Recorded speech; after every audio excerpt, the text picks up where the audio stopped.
네, 여러분들 오늘 시험 치르느라고 굉장히 수고 많이 하셨습니다. 한국사 같은 경우에는 이제 국가직보다는요, 약간 좀 난이도가 올라가긴 했지만 전체적으로는 평이한 수준이었다고 평가가 됩니다. 자, 그러면 지금부터 2017년도 6월 달에 치러졌던 이제 지방직 9급 한국사 해설 강의를 시작하도록 하겠습니다. 자, 그러면 D형 기준으로 해가지고요, 1번부터 시작하도록 하겠습니다. 자, 1번입니다. 한반도 선사시대에 대한 설명으로 옳지 않은 것을 골라보세요. 자, 1번 보시면 구석기 시대 전기에는 주먹도끼와 순배찌르개 등이 사용되었다, 이렇게 되어 있네요. 이 구석기 시대는 석기를 다듬는 수법에 따라서 전기, 중기, 후기 이렇게 크게 세 시기로 구분하죠. 자, 그런데 1번 지문에서 순배찌르개가 나옵니다. 이 순배찌르개는 일종의 창의 역할을 하는 거였었죠. 그래서 구석기 시대 후기에 해당이 됩니다. 그렇기 때문에 1번이 정답이 되겠죠. 틀린 거 고르라 그랬으니까. 다음 2번. 신석기 시대의 집터는 대부분 움집으로서 바닥은 원형이거나 모서리가 둥근 네모꼴 사각형이었다. 2번 지문은 맞습니다. 3번. 신석기 시대 사람들은 조개류를 많이 먹었으며 때로는 장식으로 이용하기도 하였다. 우리 신석기 시대 때 패총이라고 하는 개념이 나오죠. 이 패총이 뭐예요? 조개 무덤이잖아요. 그러면 조개를 먹고 쌓아 올렸던 것, 이게 바로 패총입니다. 자, 그리고 이 패총을 우리가 조개 연결을 시켜보시면 조개로 장식품을 만들어 사용하였다. 이것도 전부 신석기 시대에 해당되는 내용이죠. 다음, 청동시대 전형적인 유물로는 비판동검, 붉은 간토기, 그리고 밤달돌칼, 홈자기 등이 있습니다. 자, 그래서 2번, 3번, 4번이 정확한 지문이고요. 1번만 순배찌르개는 구석기 시대 후기에 해당한다. 그래서 1번이 정답입니다.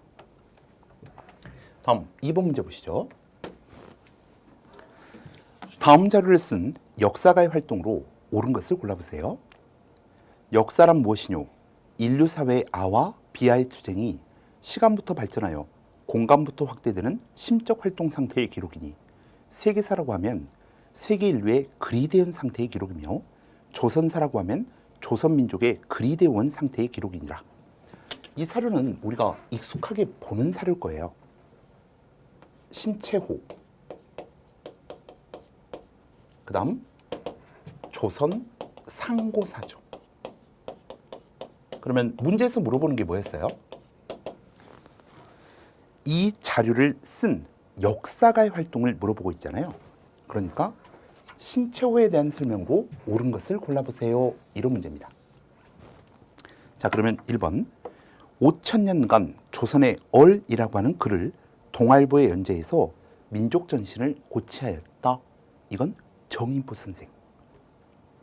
2번.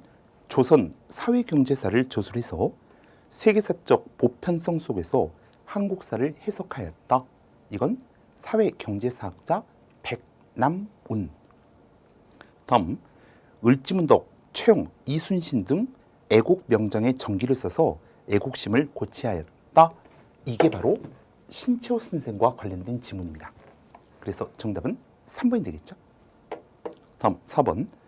여유당 전설을 발간해서 조선 후기 실학자들을 재평가하였다. 이 여유당 전설은 정인보, 그 다음에 안재홍 선생이 교열에 참여를 합니다. 그리고 이 정약용의 저서를 정리한 여유당 전서가 편찬이 되면서 우리 역사, 그 다음에 우리 문화에 대한 새로운 흐름들을 발견하는 경향, 이게 바로 조선학 운동이죠.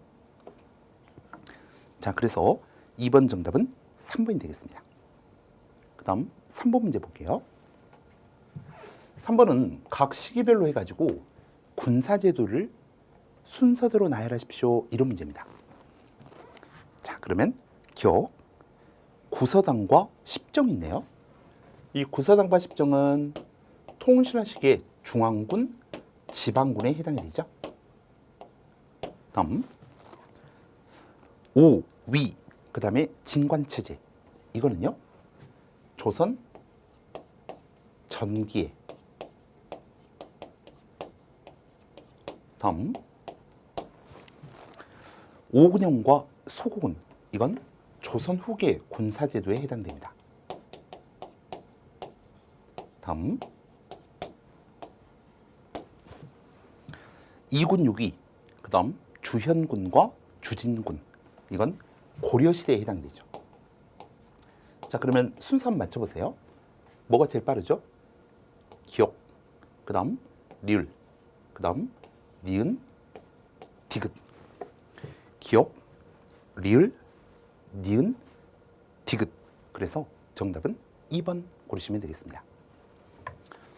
자, 다음은 4번 문제 보겠습니다. 가와 나의 특징을 가진 국가에 대한 설명으로 옳은 것을 골라보세요. 먼저 가를 읽어볼게요. 옷은 흰색을 숭상하며. 이 말은 흰 옷을 좋아하였다, 이런 뜻이겠죠. 흰 배로 만든 큰 소매가 달린 도포와 바지를 입고 가죽신을 신었대요. 그러면 초기 국가 중에서 흰 옷을 좋아했다, 그러면 어느 나라에 해당되죠? 바로 부여입니다. 다음 부여의 별종이라고 하는데, 말이나 풍속 따위는 부여와 많이 같지만 기질이나 옷차림이 다르답니다. 그러면 부여의 별종이라고 하는 것은 부여에서 나왔다. 그렇기 때문에 많은 풍습, 제도 같은 것들이 부여와 비슷한 나라래요. 그러면 나는 어떤 나라겠습니까? 바로 고구려입니다. 자, 이렇게 부여하고 고구려를 확인을 해놓고, 첫 번째, 혼인 풍습으로서 민면리제가 있었다. 민면리제는 어느 나라에 해당돼요? 옥저. 다음 제사장인 청군이 다스리는 소도가 있었다. 소도는 사만에 해당되죠. 다음 남의 물건을 훔쳤을 때에는 12배로 배상하게 하였다. 일책십이법. 이건 부여일 수도 있고 그 다음에 고구려일 수도 있죠. 그래서 여기에는 가에 해당하는 나라, 바로 부여, 일책십이법, 요게 정답이 되겠습니다.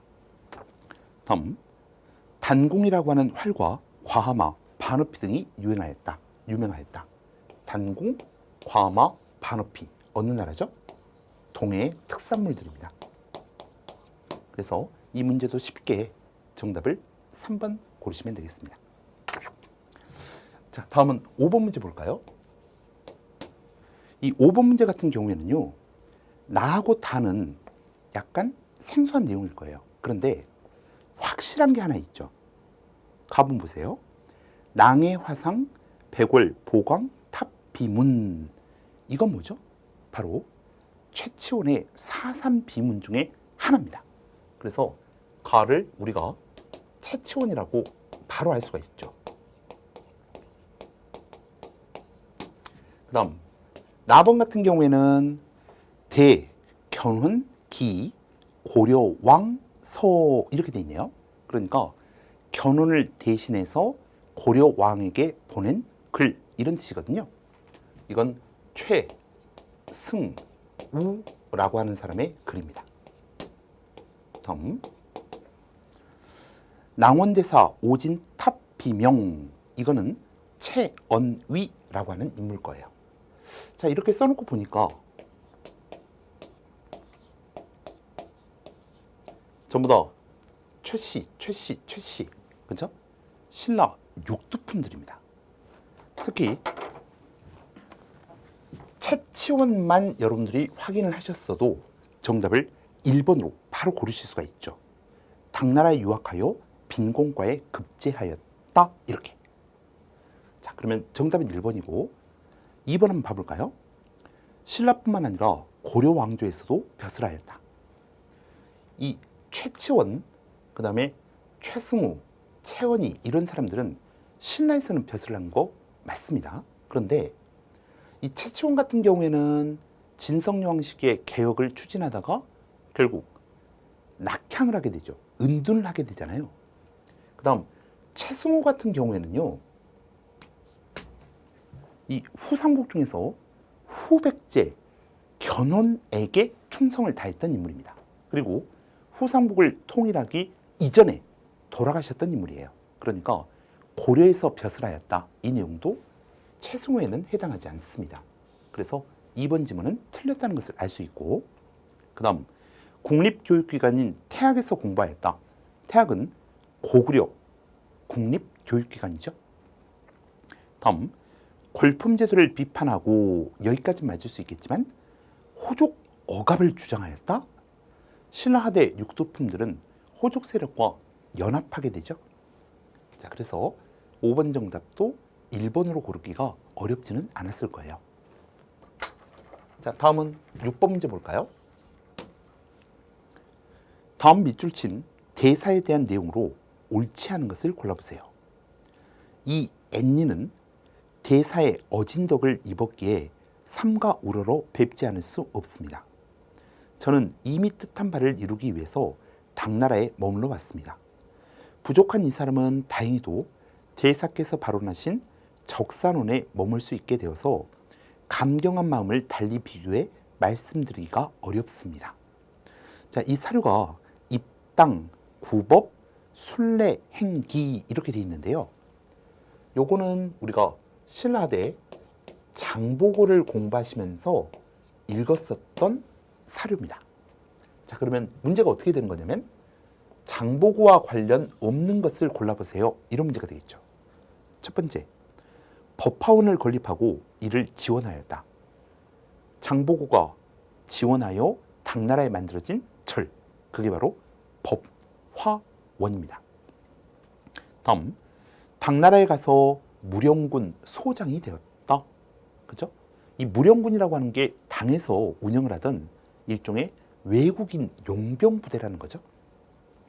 다음, 회역사, 견당 매물사 등의 교역사들을 파견하였다.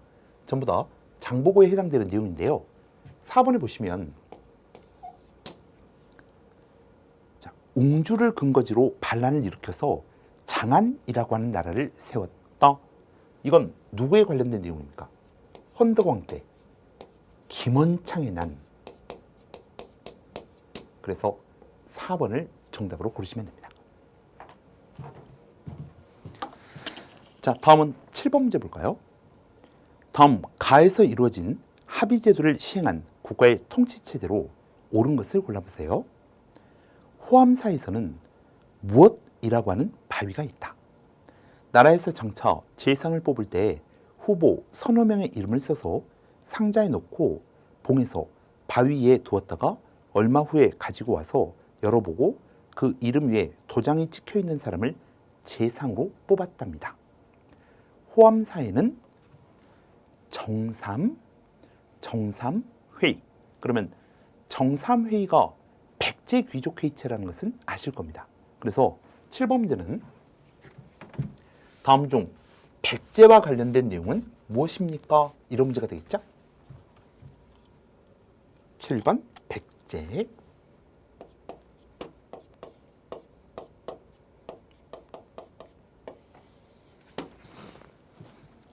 자, 그러면 기억입니다. 중앙정치는 대대로를 비롯해서 10여 등급의 관리들이 나누어 맡았다. 대대로, 그러면 고구려. 이은 중앙관청을 22개로 확대하고 수도는 오부, 지방은 오방체제로 정비하였다. 백제 성왕 때에 해당되죠. 니은은 맞겠고, 그 다음 디귿. 16품의 관등제를 시행하고 품계에 따라서 옷의 색깔을 구별하여 입도록 하였다. 백제 16관등, 디귿도 맞겠습니다. 그러면 리을은 어느 나라에 해당되는 내용이에요? 지방행정조직을 구주 오소경 체제로 정비하였다. 이거는 통신화 시기. 다음 중앙에 삼성 육부를 두고 정당성을 관장하는 대내상이 국정을 총괄하도록 하였다. 이거는 발해와 관련된 거죠. 자, 그래서 백제와 관련된 거 골라본다면 니은, 그 다음 디귿, 이 두 가지를 고르시면 되겠습니다. 자, 그래서 정답은 2번 고르시면 되겠죠. 자, 8번 문제 볼까요? 다음 글을 쓴 사람에 대한 설명으로 옳은 것을 골라보세요. 8번 문제. 오늘날 백성을 다스리는 자는 백성에게서 걷어들이는 데만 급급을 하고 백성을 부양하는 방법은 알지 못한다. 심서라고 이름 붙인 까닭은 무엇인가? 자, 지금 사료에서 이 책 제목이 나왔네요. 심서. 백성을 다스릴 마음은 있지만 몸소 실행할 수 없기 때문에 그렇게 이름을 붙인 것이다 라고 돼 있네요. 그러면 책 제목에 심서가 붙어 있다. 아, 백성을 다스린다라고 하는 문장을 통해서 이 책은 목민심서라는 것을 확인할 수 있겠습니다. 그러면 목민심서는 누구의 저서예요? 정약용의 저서가 되겠죠. 자, 그러면 1번 조선시대 역사를 서술한 열조통기를 편찬하였다. 열조통기는 안정복의 역사서죠. 다음 두 번째, 홍역 관련된 의서를 종합해서 마, 과, 회, 통, 바로 정약용의 마, 과, 회, 통. 그래서 8번의 정답은 2번이 되겠습니다. 다음 3번 문제 볼까요? 3번 지문. 농가집성을 편해서 이양법보급에 공헌하였다. 신속의 농가집성. 다음 우리나라에서 처음으로 지전설을 주장한 인물이 누굽니까? 바로 김석문이죠. 최초로 지전설을 주장하였다. 김석문. 그래서 8번도 정답을 2번으로 고르는데 어렵지는 않았을 겁니다. 자, 다음은 9번 문제 볼까요?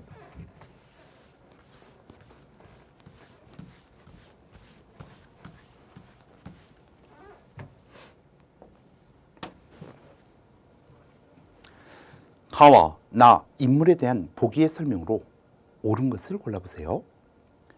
가는 교를 배우는 이는 대개 아내 마음을 잊어버리고 외면해서 구하고, 선을 익히는 이는 인연을 잊고 아내 마음을 밝히기를 좋아하니 모두 한쪽에 치우친 것으로 두 극단에 모두 막힌 것이다 라고 주장하였다.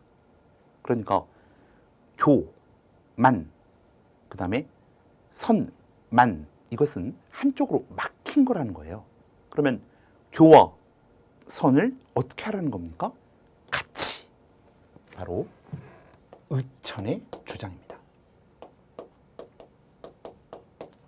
다음, 정은 본체이고 해는 작용이다. 작용은 본체를 바탕으로 존재하므로 해가 정을 떠나지 않고 본체가 작용을 가져오게 하므로 정은 해를 떠나지 않는다라고 주장하였다. 정, 해. 그러면 진울이 되겠죠. 자, 이렇게 두 인물을 확인하고, 자, 보기 기억부터. 가와 나는 서로 다른 방법으로 교종과 선종의 통합을 시도하였다.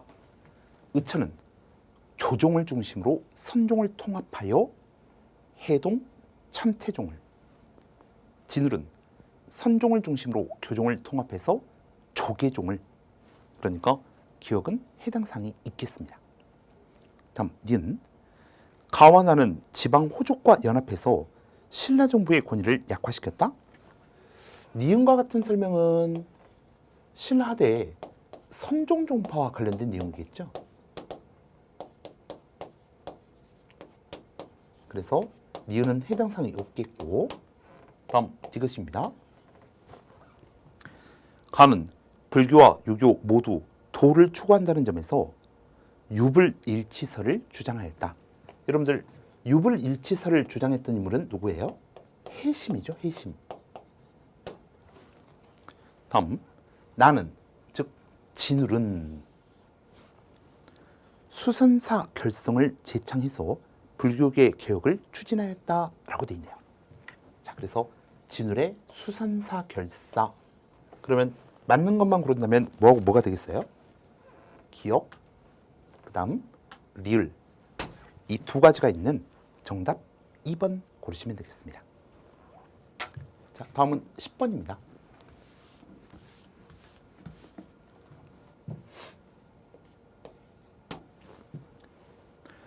다음 상황이 나타난 시기에 볼 수 있는 모습으로 옳은 것을 골라보세요. 대외무역이 발전하면서 예성강 어귀의 병난도가 국제무역항으로 번성하였으며 대식국이라고 불리던 아라비아 상인들도 들어와 순, 향료, 산호 등을 팔았답니다. 자, 예성강 어귀의 벽란도, 바로 고려시대 때 최대 무역항입니다.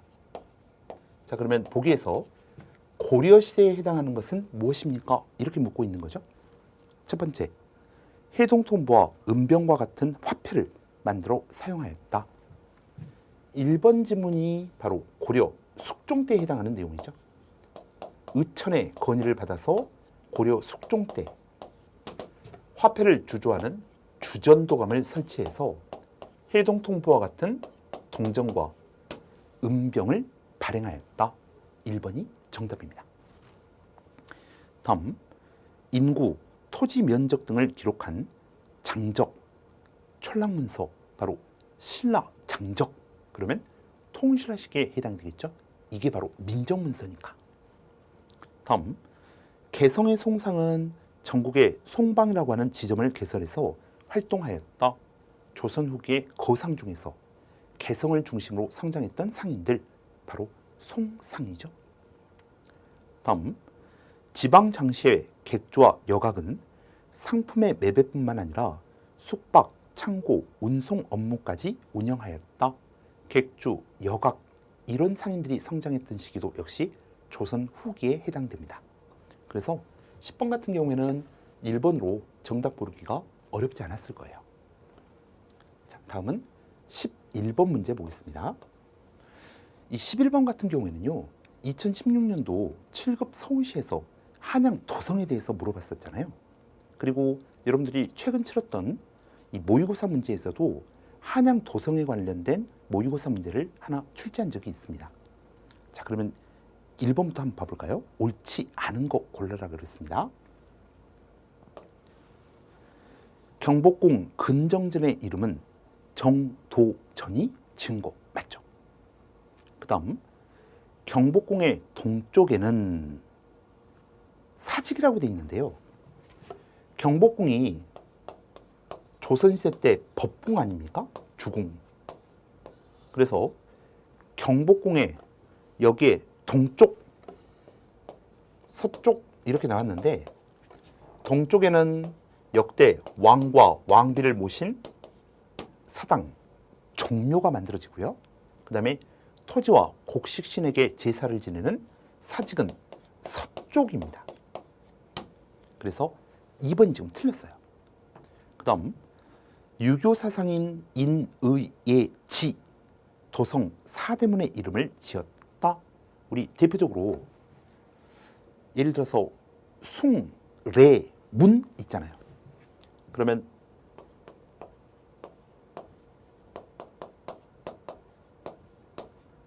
이게 지금 남대문 아니겠습니까? 인, 의, 예, 지. 이게 그대로 동, 서, 남 쪽 의미하는 단어가 되겠죠. 다음, 도성 밖 심리 안에는 개인의 무덤을 쓰거나 벌채를 하지 못하도록 규제하였답니다. 그만큼 도성을 중시하였다, 이런 뜻이 되겠죠. 그래서 11번의 정답은 2번 고르시면 되겠습니다. 자, 다음은 12번 문제 볼까요?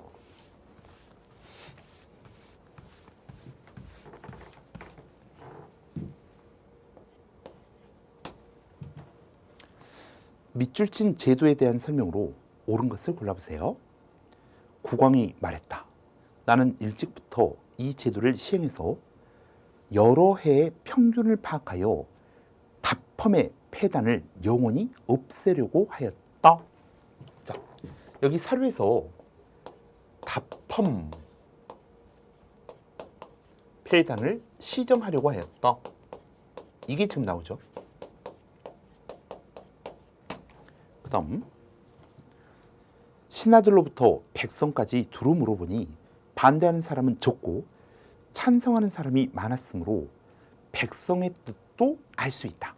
즉 백성의 뜻, 바로 백성들의 여론을 반영하여 이렇게 되겠죠. 그러면 이 두 가지 내용이 공통적으로 적용될 수 있는 게 무엇입니까? 바로 세종 때의 공법제도가 되겠습니다.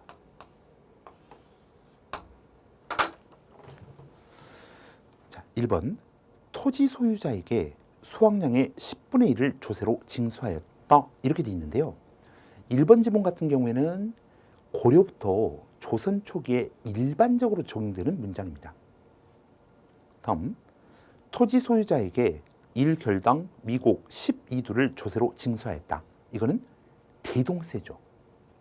3번 풍흉과 관계없이 1결당 4에서 6두를 조세로 징수하였다. 3번은 영정법과 관련된 내용입니다. 그 다음 4번 토지의 비옥도에 따라서 조세를 차등 징수하였다. 자, 공법이라고 하는 게 토지의 비옥도에 따른 6등급, 전분 6등법이 있고요. 풍흉의 정도에 따른 연분 9등법이 있습니다. 자, 그런데 공법에 의해서 과세되는 과세량은 최고 1결당 20도에서 최하 1결당 4도까지 차등과세합니다. 그래서 지금 지문에서 토지의 비옥도에 따라 이 표현은 전분 6등법을 의미하는 표현이고 차등과세하였다라고 돼 있죠. 이건 연분 9등법이 적용되어 차등과세되었다. 이 내용을 함축하고 있습니다. 자, 그래서 12번의 정답은 4번 고르는 게 좋겠습니다. 자, 다음은 13번 문제입니다. 다음 지시에 따라서 실시된 제도로 옳은 것을 골라보세요. 왕이 양역을 절반으로 줄이라고 명하였다. 호포나 결포나 모두 문제가 있다. 이제 한 피를 줄이는 것으로 온전히 돌아갈 것이니 경들은 한 피를 줄였을 때 생기는 세입 감소분을 보충할 방법을 강구하라 라고 하였다. 13번 사료도 우리가 자주 보던 사료입니다. 그렇죠?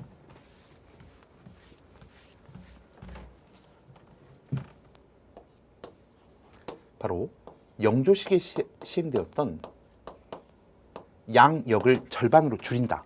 이게 바로 균역법이잖아요. 그러면 문제에서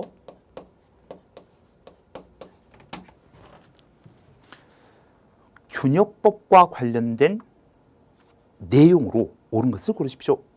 1번 지조법을 시행하고 호조로 재정을 일원하였다. 1번은 갑신정변 이후에 정강 14개조에 해당하는 내용이잖아요. 해당 사항겠고, 다음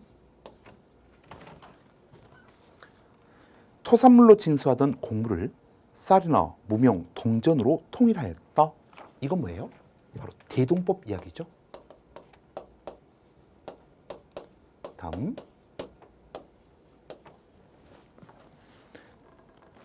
황폐해진 농지를 개간하도록 권장을 하고 전국적인 양전 사업을 시행하였다. 이 3번 같은 경우에는요, 예를 들어서 큰 전란이 있고 나서 전란을 회복하는 과정에서도 3번 지문이 포함될 수 있습니다. 예컨대 3번은 광해군 시기에 해당되는 내용일 수도 있어요. 그런데 조선 시대까지는 기본적으로 중농주의 국가 아닙니까? 그러니까 어느 시대라든지 이 황무지를 개간한다 이런 내용은 나올 수가 있고요. 그 다음 최소한 조선시대 기준으로 20년마다 한 번씩 양전 사업을 합니다. 그래서 3번 같은 경우에는 특정한 시기, 특정한 법 이렇게 이야기하기는 곤란하겠습니다. 4번이 정답이겠죠?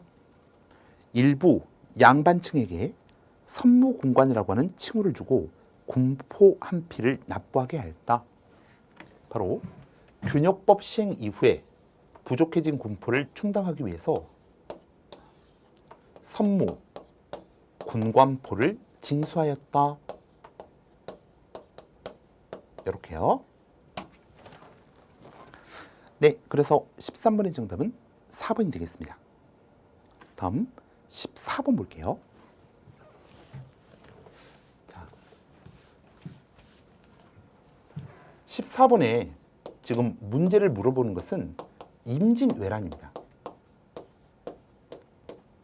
자, 일단 임진왜란이라고 하면 몇 년에 일어나죠? 1592년도에 일어나죠. 그리고 정유재란을 포함해서 완전히 끝난 게 1598년입니다. 자, 그러니까 여기에 임진왜란 이 단어가 나오면 두 가지 걸로 생각해 보세요. 하나는 임진년에 일어난 것 이거 하고 두 번째로는 임진년에서 시작되어 1598년에 종결된 것, 즉 정유재란까지 포함하는 용어일 수 있다는 거예요. 자, 그래서 지문을 한번 봐볼까요? 휴전 협상이 진행되는 동안 조선은 훈련도금을 설치해서 군대 편제를 바꾸었답니다. 임난 중에 훈련도금을 설치하였다.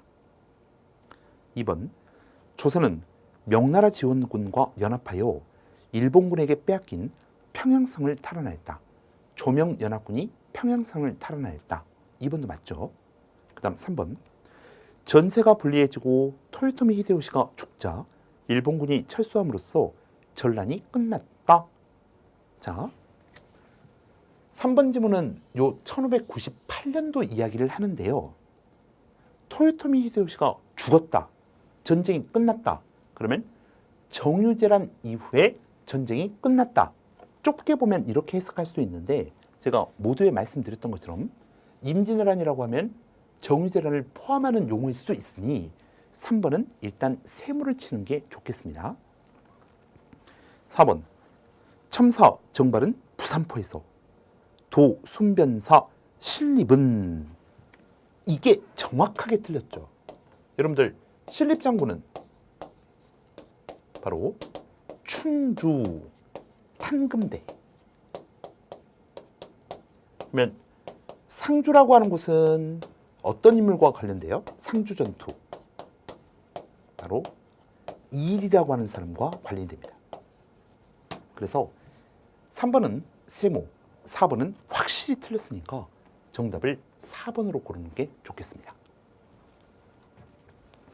다음 15번 문제 볼까요?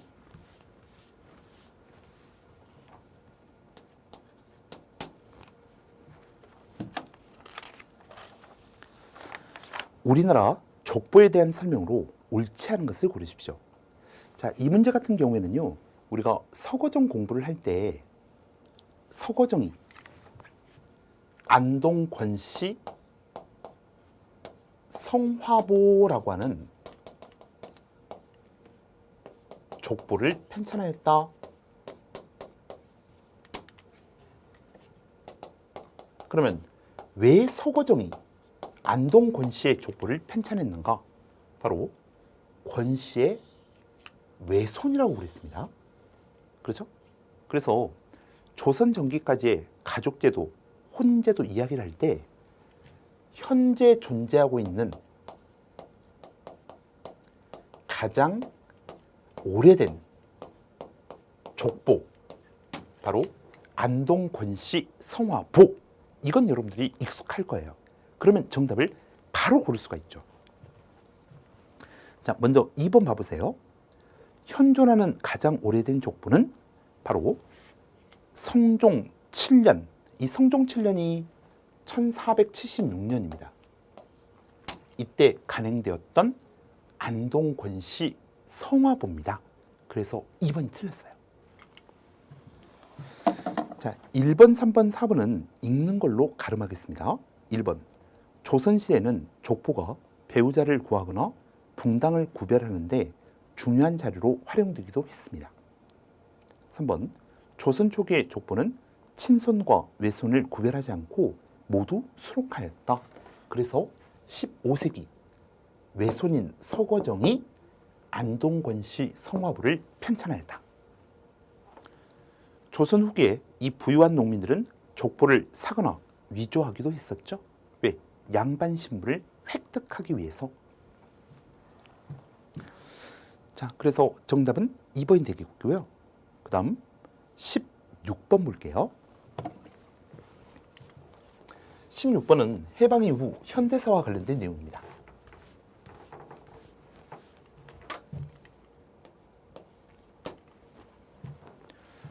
가부터라를 내용으로 하는 헌법이 적용되었던 시기에 일어난 사건으로 바르게 연결한 것을 고르십시오. 헌법이 적용되었던 시기입니다. 자, 그러면 가범부터 한번 봐보세요. 대통령의 임기는 7년이며 중임할 수 없다. 이거는 제5공화국 헌법입니다. 그렇죠? 다음. 대통령과 부통령은 국회에서 무기명 투표로 각각 선거한다. 대통령과 부통령을 국회에서 선출한대요. 이거는 제헌헌법입니다.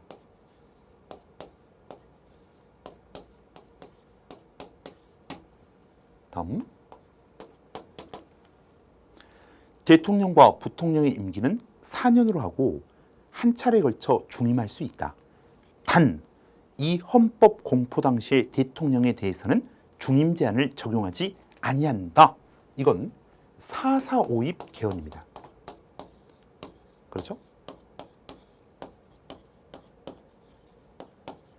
그러면 4.4.5입 개헌이 몇 년도예요? 1954년. 다음은 6년 임기의 대통령은 통일주체 국민회의에서 선출한다. 이 내용은 유신헌법과 관련된 내용입니다. 유신헌법이 공포되었던 것은 72년 10월 달에 유신헌법이 공포가 되죠. 자, 그러면 1번 보겠습니다. 남과 북은 함께 유엔에 가입하였다. 이렇게 되어 있는데요. 1번에 보시면 1991년 남과 북이 동시에 각각 유엔에 가입하게 됩니다. 그런데 이 5공화국 헌법이 적용되었던 시기는 87년 6월 민주항쟁으로 무너지고 6.29 민주화 선언이 발표된 다음에 현행 제9차 개헌헌법이 통과가 되죠. 그래서 87년 말에 노태우 대통령이 직선에 의해서 당선된 거고요. 그래서 요 5공화국 헌법이 8차 헌법이면 이 1991년도 이야기는 9차 헌법이 적용되었던 시기입니다. 그래서 1번은 틀렸죠. 그 다음 2번. 판문점에서 휴전협정이 체결되었다. 휴전협정이 체결된 것은 1953년도 아닙니까? 그죠? 자, 그런데 나는 지금 제헌헌법이죠. 이 제헌헌법은 1952년도에 발췌개헌안이 통과가 되면서 개헌이 되었단 말이에요. 그러니까 이 1953년은 발췌개헌안이 적용되었던 시점입니다. 따라서 2번 틀렸습니다. 다음, 평화통일론을 주장한 진보당의 정당 등록이 취소되었다. 3번 같은 경우에는 1958년 진보당 사건이잖아요. 바로 4.4.5입 개헌을 통해서 개정된 헌법이 적용되었던 시점 맞습니다. 3번이 정답이 되겠죠. 다음, 민족 통일을 위한 남북 공동성명이 발표되었다. 4번 같은 경우에는 1972년 7.4남북 공동성명입니다. 그런데 라는 유신헌법이란 말이에요. 그러니까 7.4남북 공동성명이 발표된 다음에 유신헌법이 공포가 되었으니까 역시 해당 사항이 없겠습니다. 그래서 16번은 적용이 되는 것 3번을 정답으로 고르시면 되겠습니다. 자, 다음은 17번 문제 볼까요? 다음 자료가 조선 조정에 소개된 이후에 일어난 사건으로 옳지 않은 것을 골라보세요. 러시아를 막을 수 있는 조선의 책략은 무엇인가? 중국과 친하고 일본과 맺고 미국과 연합해서 자강을 도모하는 길뿐이다 라고 되어 있네요. 자, 그러면 17번 같은 경우에 이 사료는 잘 아시죠? 조선 책략입니다. 황존센의 조선 책략. 그러면 지금 문제에서 뭘 물어보고 있죠? 이 책이 소개된 이후 이렇게 돼 있잖아요. 조선 책략은 제2차 수신사였던 김홍집이 일본에 갔다가 돌아오면서 가지고 온 책이란 말이에요. 그러니까 1880년에 소개가 됐습니다. 지금 문제가 이후에 일어난 사건으로 옳지 않은 것 고르라 그랬잖아요. 1번 유경공원을 설립해서 서양의 새 학문을 교육하였다. 자, 첫 번째 유경공원 나왔습니다. 1886년 유경공원. 그러면 요 시기 이후에 해당되는 거 맞겠죠? 다음 두 번째 이모군란이 일어나고 재물포조약이 체결되면서 일본에 배상금을 지불하였다. 이모군란 재물포조약 1882년. 다음 개화파가 우정총국 개국 축하연을 이용해서 정변을 일으켜 정권을 장악하였다. 이거는 갑신정변이잖아요. 1884년. 자, 근데 4번을 보니까 최익현은 일본과 통상을 반대하는 오불가소. 이 오불가소 중에 우리가 외양일체로는 잘 알고 계신 내용이죠. 그러면 개항을 반대하였다. 바로 1876년 일본과의 강화도 조약 체결 즈음해서 최익현의 개항 반대, 그걸 위한 오불가소. 그래서 80년 이전이니까 정답을 4번 고르시면 되겠습니다. 자, 다음은 18번 문제 볼까요?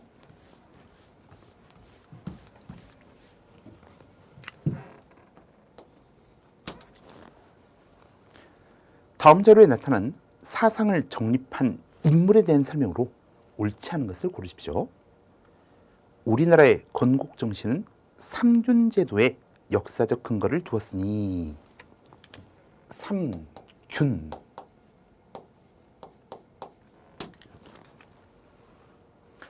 선조들이 분명히 명한 바 수미 균형 위하야 홍방보 태평하리라 하였다. 이는 사회 각층 각급의 지력과 권력과 부력의 향유를 균등하게 하여 국가를 진흥하고 태평을 보유하려고 함이니 홍익인간과 이화세계하자는 우리 민족의 지킬 바 최고의 공리이다. 자, 여기에서 가장 중요한 키워드는 바로 삼균이 되겠습니다. 그러면 삼균주의를 제창한 인물이 누구예요? 바로 조소앙입니다. 1번 조성의 삼균주의는 무엇의 균등을 주장하였다? 정치, 경제, 교육균 등. 1번 맞고요. 그 다음 이 조소왕은 재헌국회가 바로 50선거를 통해서 만들어진 국회 아닙니까? 조소왕은 김구나, 김규식과 마찬가지로 재헌국회에 참여하지 않습니다. 그래서 2번 틀렸어요. 다음 임시정부의 국무위원 출신이고 그 다음 한국독립당을 결성했던 인물도 역시 조소왕입니다. 그래서 18번의 정답은 2번 고르시면 되겠네요. 다음 19번 문제입니다. 이 19번 문제는 해방 이후에 교육과 관련된 내용을 물어보고 있는데요. 이 문제 자체는 굉장히 생소할 수 있지만 정답을 고르기는 어렵지가 않습니다.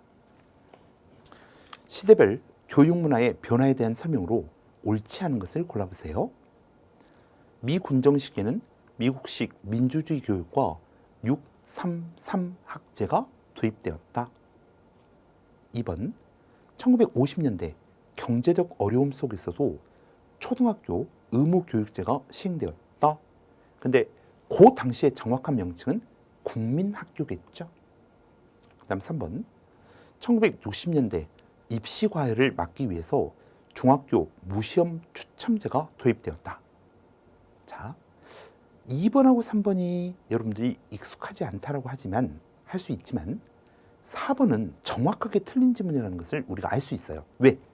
바로 국민교육헌장이 발표된 해를 우리가 암기하고 있으니까. 확인해 봅시다.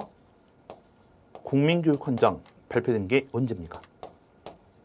바로 1968년도예요. 그래서 70년대에 해당한다. 요게 틀렸습니다. 19번 정답은 4번 고르시면 되겠네요. 자, 다음은 20번입니다.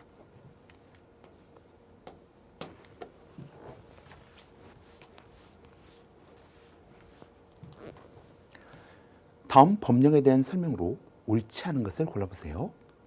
제1조, 일본 정부와 통모하여 한일 합병에 적극적으로 협력한 자, 한국의 주권을 침해하는 조약 또는 문서에 조인한 자와 모의한 자는 시행 또는 무기징역에 처하고 그 재산과 유산의 전부 혹은 2분의 1 이상을 몰수한다.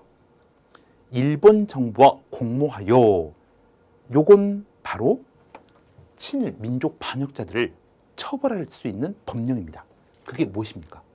바로 반민법이죠. 그리고 우리 반민법이 통과된 것은 대한민국 정부가 수립된 바로 직후 48년 9월 달로 기억하고 있어요. 그러면 1번 보시죠. 이 법령에 따라서 특별 재판부가 설치되었습니다. 이 법령은 제헌헌법의 근거를 가지고 법이 만들어졌죠. 그리고 이 반민법에 특별위원회가 만들어졌는데 그게 바로 반민특위잖아요.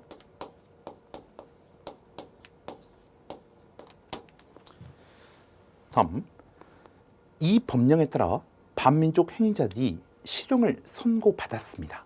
그런데 그 형만큼 완전하게 집행된 경우는 없죠.